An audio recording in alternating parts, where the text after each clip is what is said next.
La rupture du trend de productivité est un syndrome que l'on observe dans toutes les économies développées depuis la crise de 2007-2008. Cela est vrai pour la France, mais aussi pour l'Allemagne, le Royaume-Uni ou pour les États-Unis. On peut endosser alors la thèse de la panne du progrès technique, à la façon de Gordon, pour qui la révolution numérique est une révolution technologique mineure. Mais ce brutal essoufflement tombé du ciel, qui coïncide avec la crise financière, paraît pour le moins mystérieux. Il est à craindre que cette explication n'en soit pas une et que les économistes soient victimes de leurs propres conventions, oubliant que ce qu'ils mesurent lorsqu'ils prétendent appréhender le progrès technique, le fameux résidu de Solow, c'est précisément la part non expliquée de la croissance, celle qui ne relève ni de l'accroissement du volume de travail, ni du capital. Autrement dit, le seul constat qu'ils sont autorisés à faire, c'est que la croissance ralentit pour des raisons inexpliquées.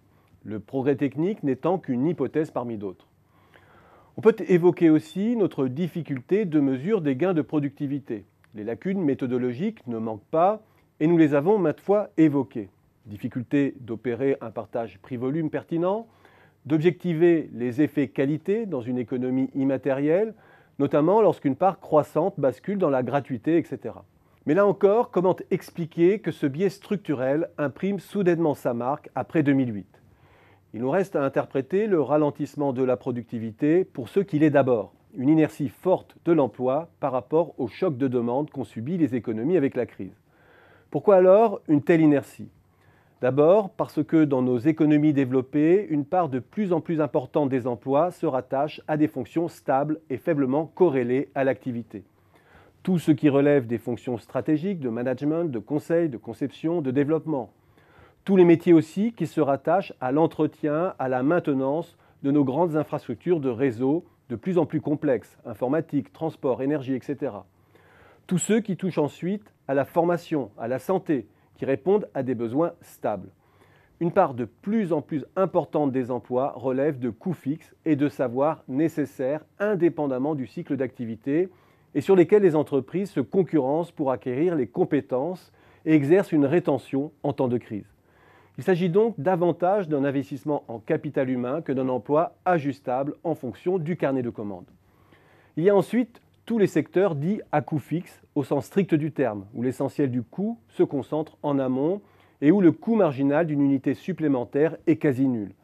Emblématique de cela, l'industrie du logiciel, mais pas seulement. Tous les secteurs qui relèvent de l'édition, de la diffusion d'œuvres artistiques ou même la recherche relèvent de la même logique. Et puis, il y a enfin tous les mécanismes de déversement de l'emploi venant des secteurs les plus cycliques.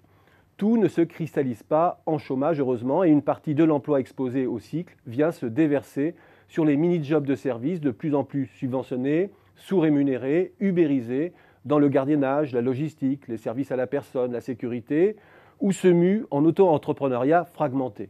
Et cela dans tous les pays. Tous ces phénomènes font qu'un choc de revenus négatifs se mue en ralentissement de la productivité. Nul besoin d'évoquer la fatalité divine d'un essoufflement du progrès technique. Dans nos économies à coût fixe et de déversement, tout choc de demande se cristallise en panne apparente de la productivité. Il faut donc s'intéresser aux mécanismes qui laminent aujourd'hui le revenu et la demande de façon durable et qui font que nos gains de productivité ne viennent plus irriguer la demande comme par le passé. Pourquoi les baisses de prix ne favorise-t-elle plus le redéploiement de la demande vers de nouveaux produits et services ? On verrait alors que la rupture de productivité apparente que l'on observe dans toutes nos économies et dans tous les secteurs est d'abord un problème de mauvaise coordination entre acteurs et entre économies, piégées dans un jeu de concurrence déflationniste. Et que comme souvent, en économie, on confond le symptôme et la cause.